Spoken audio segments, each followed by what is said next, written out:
If you have your Bibles, I encourage you to turn to 2 Corinthians, the 5th chapter. In just a few moments, we'll read a passage from there.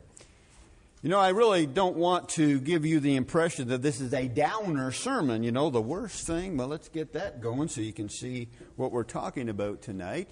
The worst things about becoming a Christian. And if you're not a Christian, you're going to say, well, why did you want me to come? And if you are a Christian, you're going to think, Chuck, are you trying to talk me out of this or what? It's the absolute opposite. I mean, tonight's lesson is a lesson I need to be reminded of, and I think there's a lot of fundamentals that we can learn as we take away from God's Word this evening. There was an old commercial years ago where there was a party going on, and somebody says, well, my broker, E.F. Hutton, says, and there's quiet in the room. Well, it's kind of like that around the dinner table when people say, Chuck, how many points do you have tonight? And I said, 14, and it's like, 14 points. But we'll get through it and in the same amount of times that we usually do. But what I like about 2 Corinthians chapter 5, let's pick it up in verse 9 where it says, therefore we make it our aim, whether present or absent, to be pleasing to him. For we must all appear before the judgment seat of Christ, that each one may receive the things done in the body according to what he has done, whether good or bad. Knowing therefore the terror of the Lord, look what it says, we persuade men. I love that. And it's kind of like what you find when, Agrippa in Acts 26, 28, Agrippa says about Paul, you almost persuade me to become a Christian. We want to persuade people to become a Christian. We want people to remain a Christian. This is not a lesson that will not persuade people. I don't want it to be a lesson that's not going to persuade you. I hope in the end that if you leave tonight, if you're not a Christian, that it will encourage you to become one. And for those of us that are Christians, it will encourage us to remain one. Like Peter mentioned, I stir you up by reminding you of things. And as we've been mentioning from night to night, I'm not going to be talking about things that you haven't heard before. But I also understand, too, that when we look at these things, and we're going to be comparing two lists tonight, 7 on one side and 7 on the other. And it's always amazing how people can look at the same thing and come at it from a different point of view. If you're an avid football fan and for, let's say, Kansas City, and somebody, as a friend, says, well, I really don't like it, but I'll go with you, and you go to the game, and it's snowing and blowing, and the next day when you both go to work, somebody could say to you, how was the game? And you go, man, it was great, it was awesome. The other person goes, it was horrible, man. It was freezing. There's no fun at all. They went to the same event, right? Well, this is what I want us to learn when we talk about the worst things becoming a Christian. Because the first set of points that we're going to be looking at tonight, really, when we say the worst, but they're really not really is the point. These are really not true. And at the end of our lesson tonight, we want to make sure that we don't get the list mixed up. Because the second half of our lesson, we're going to talk about things that, well, these really are the worst things about being a Christian. People might think these are, but these are not. Okay, the points we're going to talk about right now, these are not the worst things about becoming a Christian. And first of all, look what you have over in 2 Corinthians chapter 6. And there's just a lot of passages, but you're thinking 14 points, Chuck, 2 points per point. So keep going. And that's what we're going to be doing tonight. So over in 2 Corinthians chapter 6, we have beginning in verse 14, do not be unequally yoked together with unbelievers, for what fellowship has righteousness with lawlessness, and what communion has with likeness. And when we talk about coming together as a congregation, we're talking about coming together as a family of God. And the worst thing about being a Christian is not the company I have to keep. As a matter of fact, the sad part is the Lord doesn't want us to be a monk. The Lord doesn't want me to go off in some monastery and cut myself off from other people. But I'm going to tell you something. As much as I love to be with my brothers and sisters, I can't be with them all the time.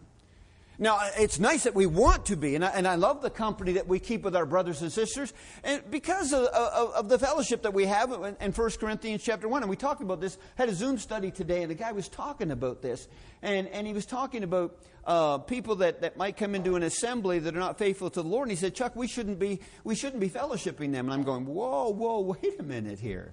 You can't be in fellowship with somebody that's not in fellowship with the Lord. And that's 1 John chapter 1. When you walk in the light as He is in the light, we have fellowship with one another. And if you've got two people in fellowship with God, then you can be in fellowship with one another. And that's what binds us together. And that's what we have a common faith. And so when we talk about this joy that we have to be with one another, it's the company that we get to keep. And that's going to relate to a couple of other points. Well, let's relate it to this one as we go into this. And so really, when people talk about the worst thing about becoming a Christian is the company I have to keep. No, not at all. Not at all. That's like somebody saying, the worst thing about being married is I got to go be with my mate.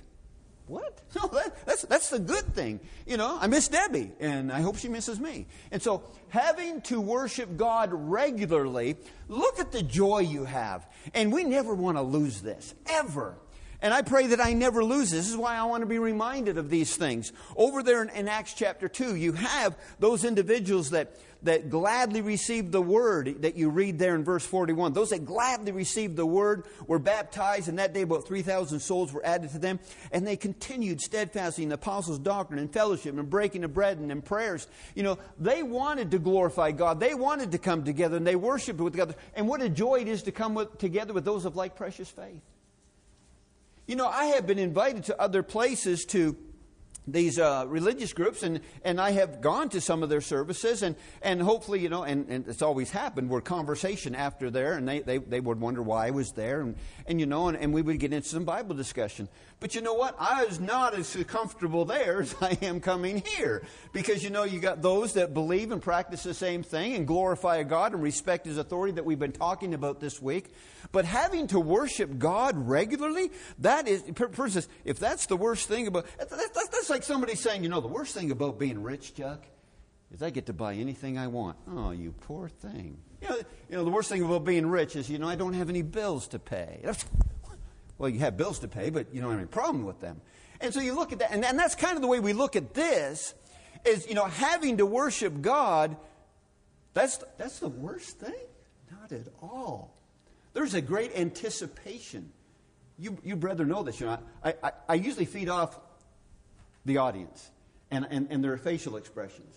But one thing I've loved about this, I haven't told Debbie this yet, but one thing, it's easy to feed off the brethren here because you get a lot of this. I can't see your faces. You're not sticking your tongue out at me. I couldn't tell. But, you're going like this. And you understand that. And you understand that when you're not here, where do you wish you could be? Right here. You miss being with your brothers and sisters. And that's one of the wonderful things about worshiping God. Yeah, we can go over to Hebrews chapter 10 and read verse 25, not forsaking the assembly. But what I love about it is verse 24. Verse 24 of Hebrews chapter 25 talks about this idea of stirring one another up and encouraging one another, so much more as you see the day approaching. And that's what we do, because we want to talk about, we look forward to seeing you. We did that today. Hey, we'll see you a little bit later. See you a little bit later. We're coming here.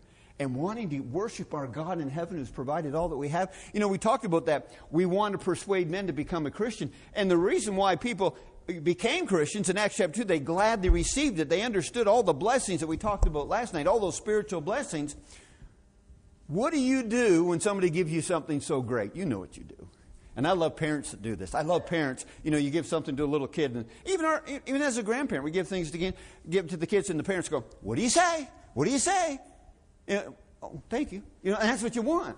You train the children to be thankful. And we as children of God, when Paul says, in everything give thanks. And what an opportunity it is for us to come together. And people could say that, Chuck, I think, isn't that the worst thing? I'm going, well, no, not really.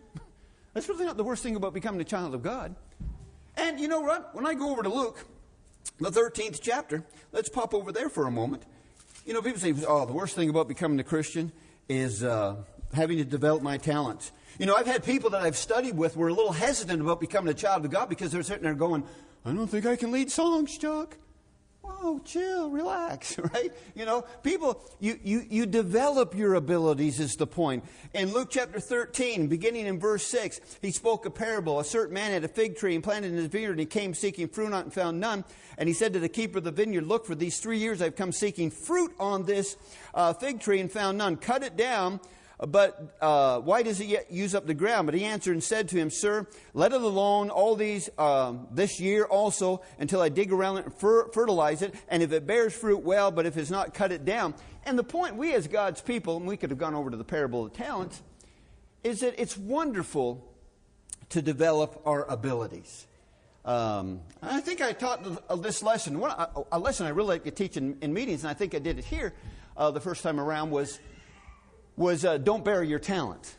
And that's a powerful point because, you had the one talent man and he buried it. And sometimes we bury our talent because we sit back and say, well, I've never done that before. There's a lot of things we haven't done before. And so you try things.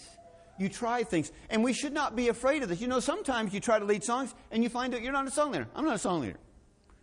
I've had to do it. When you start new works, what do? You head the table, you lead songs, you do announcements, you do the sermon, you do the prayers. You have to do everything. That's what happens when you start a new work. But, the point is that this is a great thing that we can use our talents for the glory of God, helping other people, and you use them in so many different ways. Maybe your talent is not something publicly, but I'm telling you, there's so many things that are going on behind the scenes. So many things. Do you know I sat in on an elders and a deacon meeting? And the elders were there when I was in Kirkwood. They asked me to sit in on it because we were talking about some things that I was getting involved in. And so they had all these assignments. And I'm looking at the paper, and I'm going like this. And it's all typed out. Single space. 1, 2, 3. What? There is so much that goes on behind the scenes. So many responsibilities. And there are things that you can do when you go up to the elders. Is there anything I can do? Are you telling? Ask Ray. You go up there. Is there anything I can do? Ray's going to say, "Oh, there's nothing. We got it all." No. There's so much that can be done in encouraging brethren and helping brethren, and even public and privately. And I'm going to tell you something. I'll make this point and I'll move on. I've told this. When we're talking about Hebrews chapter 5. Read the last 4 verses there. He says, "By this time you ought to be teachers." And one thing I loved about when I was at when I was in Newburgh, and Wayne and Emily were there. One thing about that group, guys, when I was there, I could go up to every one of those men. If I was going out of town, do you want to teach in the Bible class? No problem. Do you want to preach while I'm gone? No problem. I could go to any one of those men and they'd say, glad to do it. However, if I said, I'm going away, I would like some volunteers, none. But they would have no problem if I went up to them. And that's no problem, and I would. But I just want you to know that it's so much better for the elders here if you just volunteered and said, is there anything I can do, or can I teach, and things like that. Man, that is so wonderful. I'm just throwing that out there as a food for thought. I got to get going here, right? You're sitting there going, go. So, the worst thing about becoming a Christian, now this kind of ties into something we talked about earlier this week, and these lessons overlap a little bit, which is great. Repetition is good. When a person says, I think it was on Going to the House of Mourning, where I had a preacher tell me one time, I don't like going to hospitals. Well, who gets excited about that? You don't get excited about going to a hospital. Of course not. But going to visit the sick, bearing one another's burdens, Galatians chapter 6 and verse 2. And what I really like about James chapter 5, now take a look at this for a moment, folks. I know you've studied this in the past. But what impresses me about what James talks about here, I'm going to ask you the question right now, who's the righteous man in this text? So let's go ahead and read it. He says in verse 16, confess your trespasses to one another, pray for one another, that you may be healed. The effective and fervent prayer of a righteous man availeth much. Who's the righteous man there? The people that are confessing their faults to one another. People say, well, no. We can be useful at helping other people. And I'll be honest with you, I have said what helps me stay on the straight and narrow and helps me to try to stay godly is being mindful of the fact that brethren want me to pray for them. Because if I'm not living faithful, my prayers aren't doing me any good. Playing the hypocrite. And so we need to live godly in this world. We want to help our brothers and sisters, and we don't take prayers lightly. Announcements, it's not Phil. It's not Phil. Those are very important. As a family of God, we want to hear about those who need a card, who need an email, who need encouragement, who needs our prayers. We encourage the sick and the weak. They need it. And we need it for ourselves. And remember we talked about that earlier this week. I go and visit LA. I'm the one that got encouraged. And you're trying to encourage them. You want to grow? Go help some other people. You feel down. Go help somebody else. Because, people talk about the depression. I have sermons on that. And I did a sermon, which is rather interesting, and you may have done something similar, Wayne. But I went through every comment while Jesus was on the cross. One of the lowest times in his life, how did he deal with hardship? Well, he thought about others. Right? Talking to others. Being mindful of their future. You know, and that helps you through whatever difficulties by focusing on other people.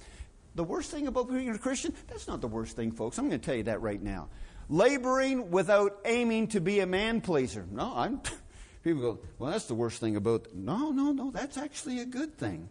You know, I don't want to be a man-pleaser. Galatians chapter 1 and verse 10, Paul talked about if he was a man-pleaser, he could not be a servant of Jesus Christ. But pleasing men is not the goal. And this is what disappoints a lot of people. I don't know if I shared with you before, but when my mom, you think about this, couldn't care less about religion, but she told, when I wanted to become a preacher, when I was converted and I went to the preacher study and I said, I want to do this. That's all I said. I said, I want to do what you do. And that's another story. But the point is, I wanted to preach. And so when I was going to be preaching, my mom made it a point to tell me, she says, I told Gladys, I forget her name, I'm just making that name up. But she says, you know, because we all knew everybody in that small town. She said, I told Gladys you're going to be a preacher. And you know what she said, Chuck? And I said, no. She goes, what a shame. Now, why did my mom say that to me?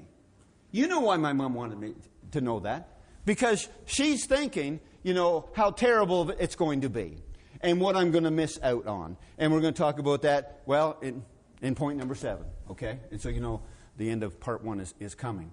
But I don't want to be a man-pleaser. And that's not the worst part about it. You know, I told the kids growing up, you know, there are followers and there are leaders. Don't be a follower. You know, you just want to please the crowd. You know, peer pressure is a big thing, and it happens to even adults, by the way. And you read about that over in John chapter 12, right? Because, you know, here that was, you know, well, we believe in Jesus, but we don't want to confess him because, you know, we love the praise of men more than the praise of God. And, you know, and so the worst thing about becoming a Christian is that I can't be a man-pleaser. Well, that's okay. That's not the worst thing for me. And I know because Jesus warned about that. He said, beware when all men speak well of you. I don't know if it was in the pulpit, but I know privately with some of you, I talked about that aspect. You know, if you were to preach my funeral, you're not doing me any favors by getting up and saying, Chuck, everybody loved him. No, that's not a good thing. You couldn't preach Jesus' funeral that way.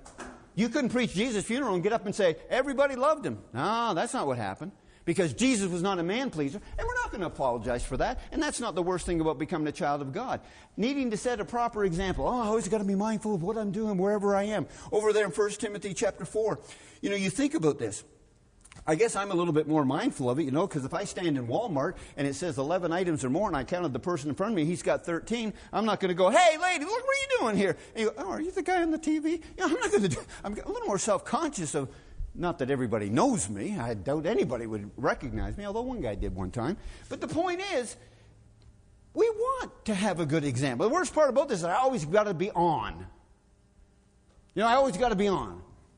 You know, somebody knocks at the door. You know, I got to be mindful of what I'm dressing. Who's at the door? Oh, it's the preacher. Well, I mean, well, we're always we're not mindful of just if the preacher comes over, right? Of how we're dressing, how we're acting, how we speak, what we're watching. Chuck's over, turn the TV off. You know, whoa, wait a second.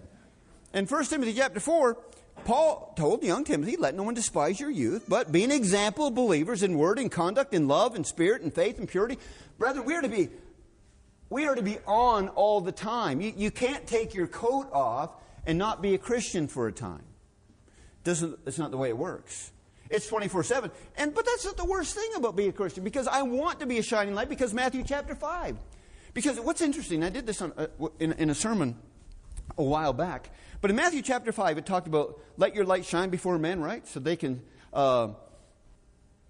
see your good works and glorify, I like this, and glorify your Father which is in heaven. And I got thinking about that. Be an example, and that your example will encourage others to glorify God. And I got thinking about my grandmother and my uncle. Two people growing up. I didn't grow up in the church or anything. But my grandmother, first of all, spoiled me rotten. She's the only one I would ever allow to call me Chucky. Got that? And my grandma and my Uncle Danny, loved him, played drums, so I guess that's why I do it. But they always treated me great, like I was special. But you know what's interesting? The way they were to me, neither one of them ever caused me to want to praise God. Think about that. They were really nice.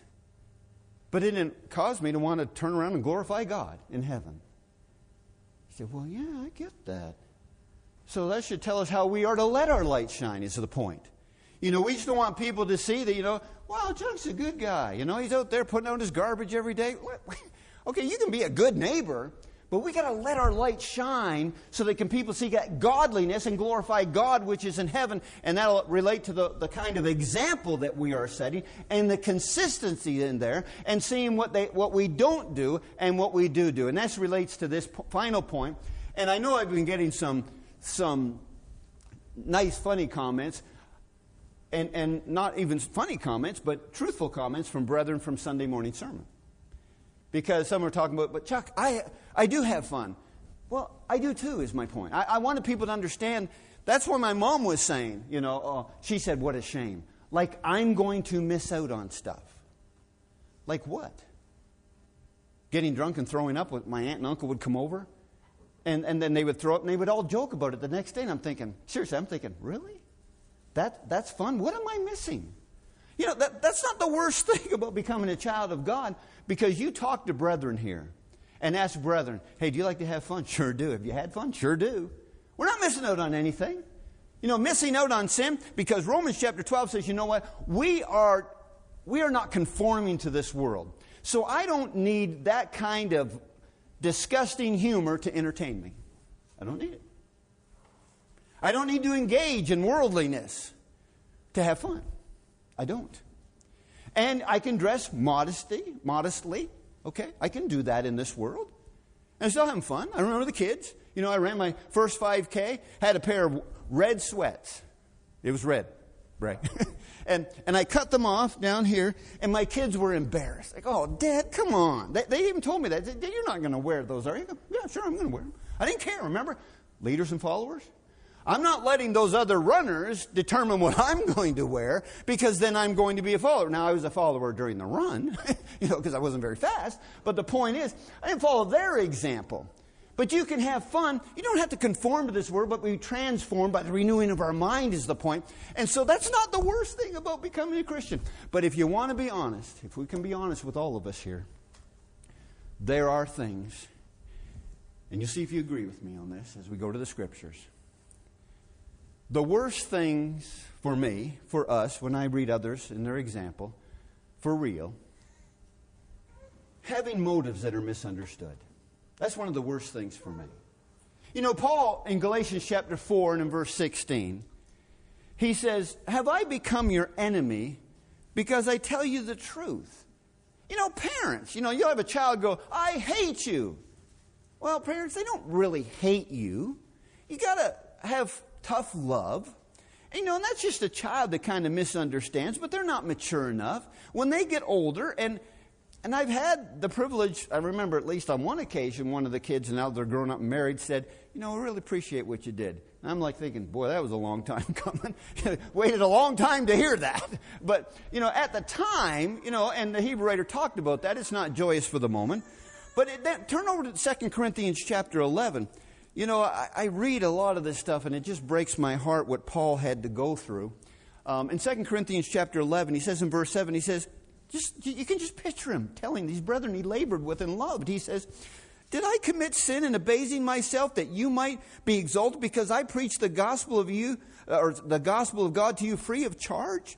I robbed other churches, taking wages of them to minister to you. And when I was present with you and in need, I was burdened to no one. For what was lacking to me, the brethren who came from Macedonia supplied it. You read more in that passage. He's kind of like, look, you got people coming in, these false teachers. They're accusing me of things.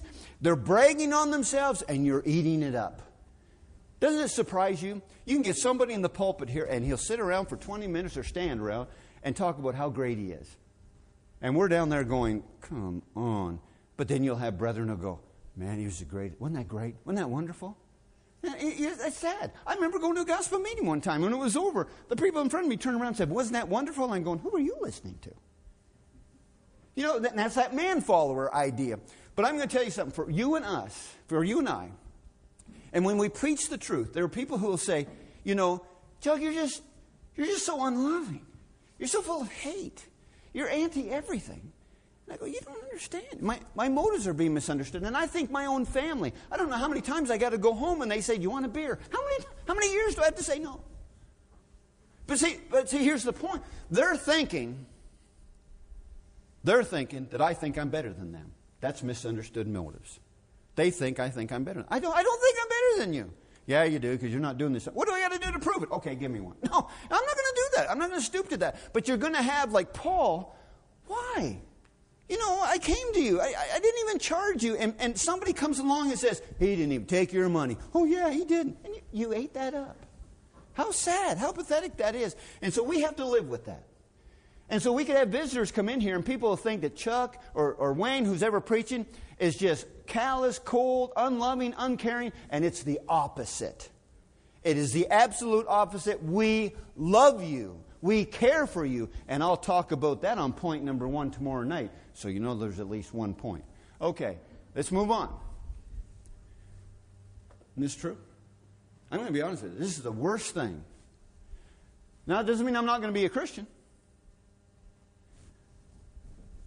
When you have individuals who turn, individuals who are not going to be faithful, who do not obey the gospel, asking my parents, I can remember sitting down and talking with my mom and dad and I said to my mom and dad, I said, you know what, I study with people I don't even know every week. And I'm willing to do that. How much more would I be willing to do with you?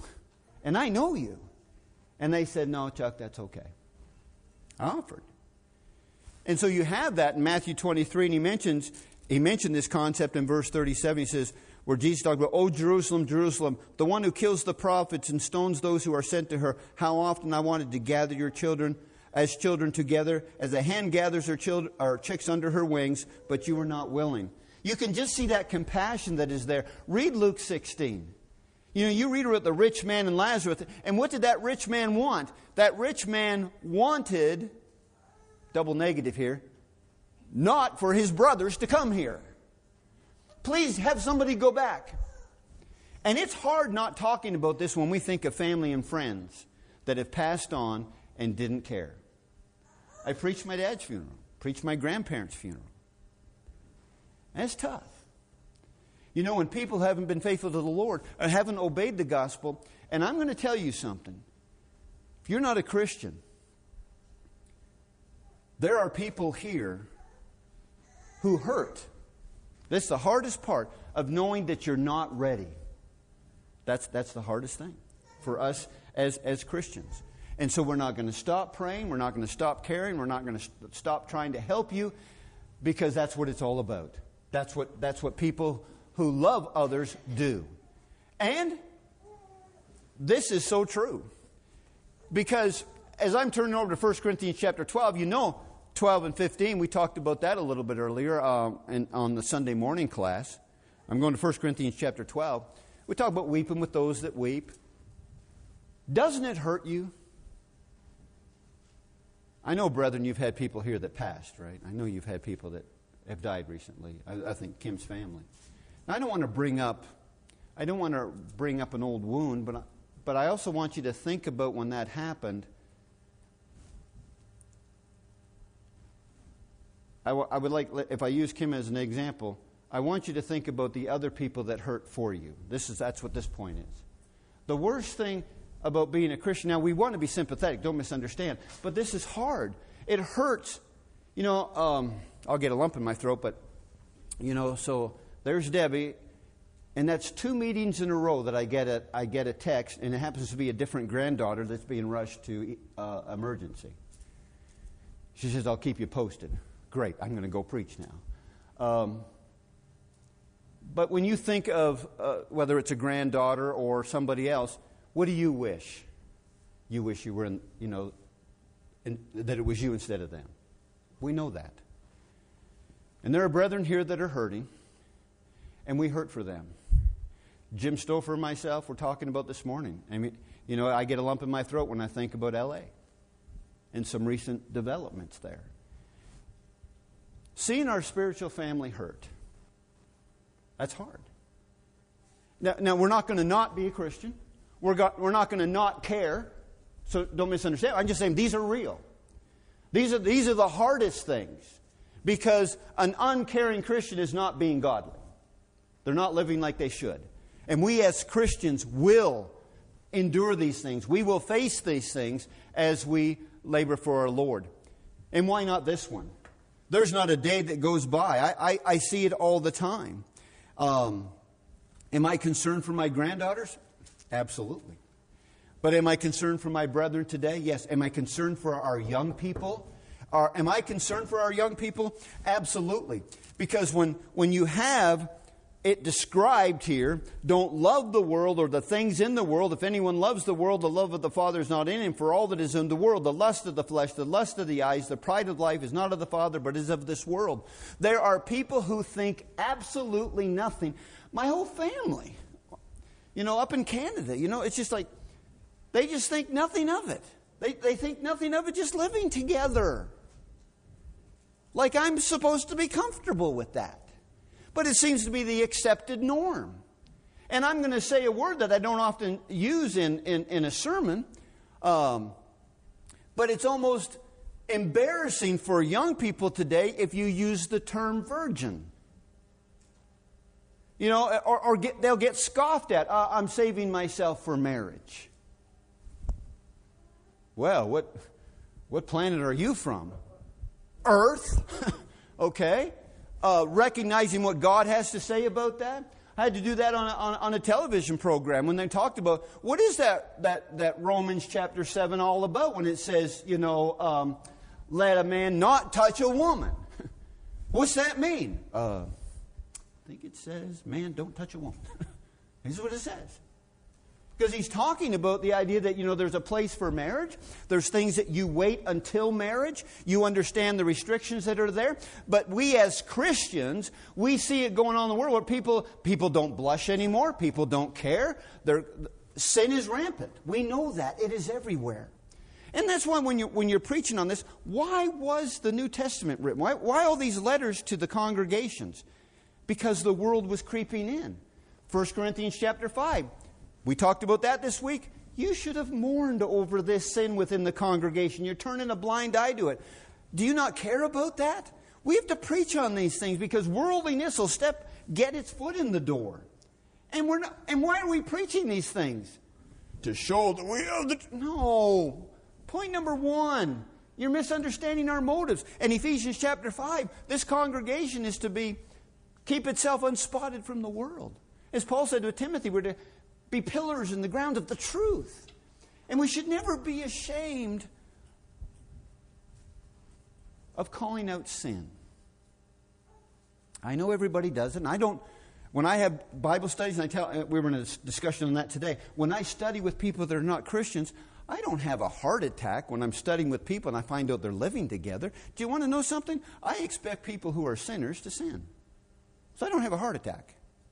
But I want to teach them about Jesus Christ so that they'll learn not to sin.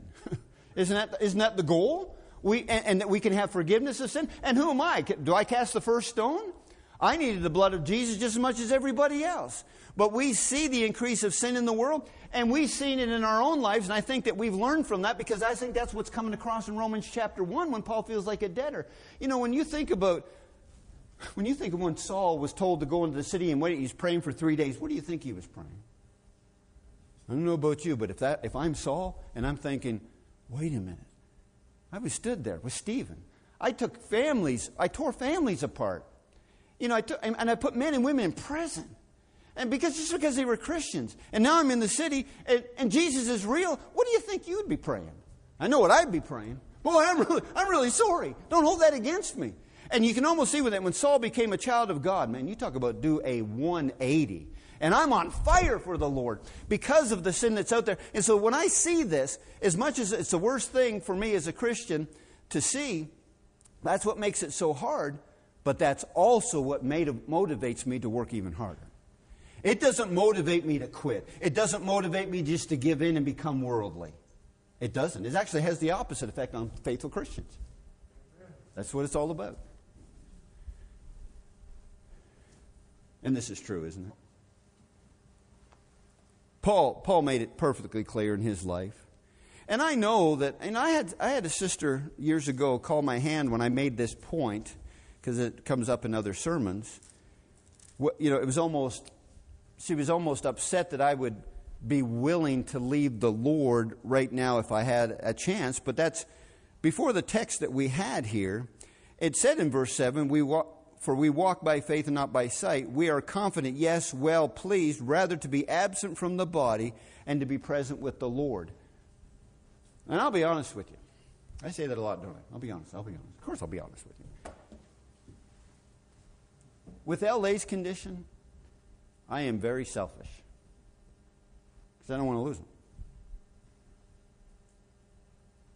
But when he goes or anybody goes, I sit back and say, they're the fortunate one.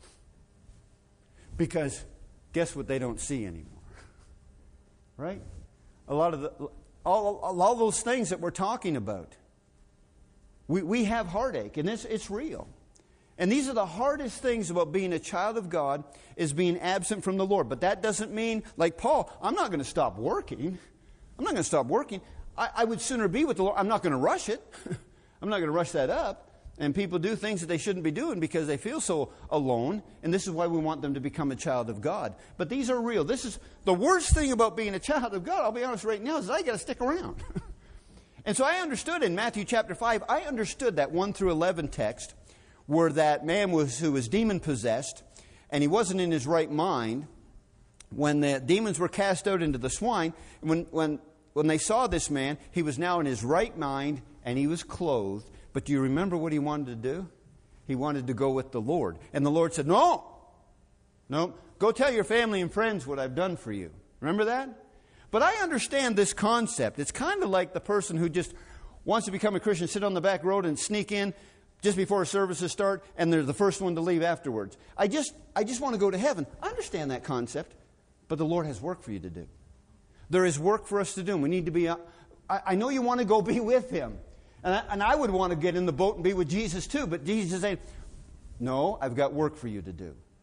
And so I want to be with the Lord. I know you want to be with the Lord. And that's one of the hardest things right now, I'll tell you. And I hope that my faith remains strong enough that when I'm facing that time, that I can just tell Debbie, because I obviously, as husbands and wives, you always want to be the first one to go. But I want to tell Debbie, this is what I've been living for. To be prepared to go home. And in the last meeting I held in Canada, there's only 10 of them in my hometown. So when I go visit my mom, they say, will you come and preach? So I preached about this, that I want to go home. And one of the sisters there, she was in her 80s, and she comes up, and she's crying. She's crying, and she says to me, I can still picture her, get a lump in my throat. She goes, Chuck, I just want to go home. She said, I just want to go home. I said, I know, I do too. I do too. But until then, we're going to work for the Lord. So that's the hardest thing. That's one of the worst things about being a Christian right now, is that we can't go yet. But we're to be prepared. And isn't this true? I'm doing Ecclesiastes this Sunday, so I had a Zoom study, and then I worked on my Ecclesiastes study this morning. And of course, it talks about remember your Creator when? In the days of your youth. Why? Why do you think that is, folks? You young people, please don't sit back and think I don't have to get involved until I get older. Over the years, I've seen young people become Christians, and they bring their friends, and they're studying, and they're learning, and they're growing, and they're being active. That's what you want. Becoming a Christian isn't just for old people, folks. I throw myself in there. It's not just for old people. This is for everybody. And I want you to understand something. There's going to come a time, and we as Christians realize that our abilities... we're slowing down, aren't we? We're slowing down. That's older ones. You see what... I know you're saying, Chuck, speak for yourself. I understand. Up here, I'm 25. Down here, older than 60, But in 2 Corinthians chapter 8, he talks about this concept. He says... if there is first a willing mind, it's accepted according to what one has and not according to what he does not have. And I use this text. He's talking about giving, which I love the first 5 verses of this chapter. They first gave themselves to the Lord. I really love that. But The Lord doesn't expect you to give what you don't have. That was that point, right? If you don't have it, don't. I've told young Christians, new Christians, I said, listen, if you don't have much, when the collection basket comes around, pre-COVID, I said, don't fake it and put your hand in there like you put something in there. I said, don't worry about it. I said, if you don't have it, don't worry about what other people think. They're not watching. It's just between you and the Lord. So you just give according to what you have, not what you don't have. And so, not being able to do things, and especially when we talked about in the previous slides that were there, obviously we don't want to bury our talent. Obviously we want to develop our talents. But it's tough to swallow our pride when we say we can't do something. There was a young man, when I was wanting to become a preacher, the preacher there had another man that he was trying to help to become a preacher. And he worked with him, and I remember I was just learning. I wasn't even a Christian, and I'm saying, wow, this guy just can't do it. And it took a while, but this guy named Dave, he finally said, I can't do this. Now, that was hard for him, right? It's hard to admit when you can't do something, to accept that. But even as we get older, since we can't do like we used to, and some of you talked about, the energy. I pray I never lose it. But you know what's going to happen someday, right? I'm going to be walking up, and I'm not picking on anybody that can't stand up, but I'm just talking about what happens as Ecclesiastes talks about. And I might get up and my knees might be hurting, but I actually want to be like the guy I saw on TV the other day. He's 101 and he runs marathons and he feels like a 25-year-old. I'm going, I want to be him. I don't want to lose this, okay? But we have to accept the fact, and that's hard when we can't do like we used to. And that's why I love LA to death. Here's a man who's been preaching there for 40 years. He's preached longer than I have, 60-some years. But he's preached there for 40 years, and he's backed away and let this young guy, because I'm younger. He's 84, I'm 60. So he's I hope I have the maturity that he has. I mean this, folks. I hope I have his maturity that I can step back and not let pride get in the way and say, I want to preach, and encourage the younger ones. Takes a lot of courage to do that. But that's tough to do. Final point, the lesson is yours. It's not even 8 o'clock. Told you we could do it. Now, this kind of relates to probably the previous point. Yeah, it relates to the previous point. But I wanted to make it a separate point when it talks about no more death, no more sorrow. I'm going to tell you, folks, you can't escape it. I'm just going to tell you, you're going to hurt. You're going to hurt. Hardships are coming. People die. With Debbie and myself, one of us is going first. My wife. Now, we often talk about, wouldn't it be great, just both of us, boom, just happens. Highly unlikely, okay? But you think about your partner. If I think about Debbie, if I go first, I know how hard it's going to be on her. And she knows how hard it's going to be on me. You can't escape the pains of life. Maybe some of the things that we were talking about already, but, there is death that's out there. There is sorrow. We got a brother. I was telling them about this Ike. You wouldn't know it to talk with him, but if you come to Kirkwood and you see Ike, when you look at him, because he works for the FBI, every step he takes, it hurts him. He's in constant pain. And when I ask him, I say, on a scale of 1 to 10, what's your pain level? He says, 24/7, every day of the week, it's a 7. Every day. But when you have all these aches and pains that are there, doesn't it help you want to go home? Really? And this is what gets back to point number 2, and I want you to understand this. I've had family members that were hurting, but when I go to the funeral and they say, well, he's in a better place now, they haven't read Luke 16. They haven't read that.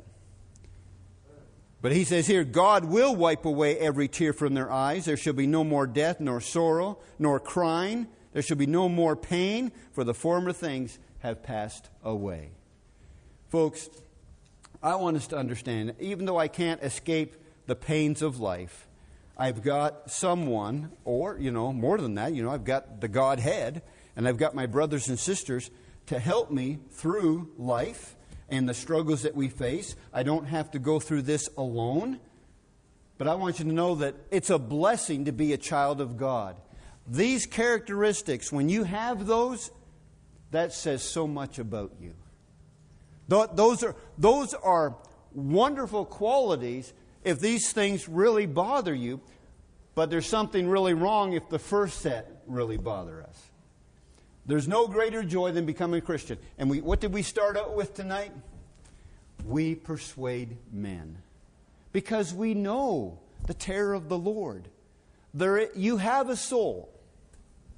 You have a soul, folks. And it's going to be judged. And we read that in 2 Corinthians. Now, if you say, Chuck, I don't believe it, set a study up. Call Wayne. He will prove to you that this is the inspired Word of God without a doubt. You can come into that class as a skeptic. I don't believe it. Wayne's going to sit there and say, will you just listen? Will you just listen to the evidence? Because you say, you're just a believer, Wayne. Wayne's going to look at you and say, you're a believer too. And you'll say, what? He'll say, either you believe in God or you don't believe in God. Or you believe you can't know. Either way, you're a believer. And what Wayne will do is he will challenge you on, why do you believe what you believe? It isn't the fact that you believe that's so important, but why do you believe what you believe? That's the key. And he will challenge you on that. And if you don't want to think about that, there's not much you can do. But if you're up for the challenge, he will help you get past that point. And you know what's after that? That this is God's Word. We want you to become a Christian. And if you're not a Christian, don't wait. Because I'm telling you, you're not ready. And you need to be ready. And all things are ready here tonight for us to assist you. We'll go through the Bible verses to make sure you understand what are the steps. But if you've been hearing it for years or for a while now and you fully understand that you're ready to be baptized into Christ for the remission of your sins, we bid you to come. And if you're a child of God that's gone wayward, maybe you got the slides mixed up and you need to make things right, we encourage you to do that. If we can be a help to you in any way, let it be known as we stand together and sing the song that was announced.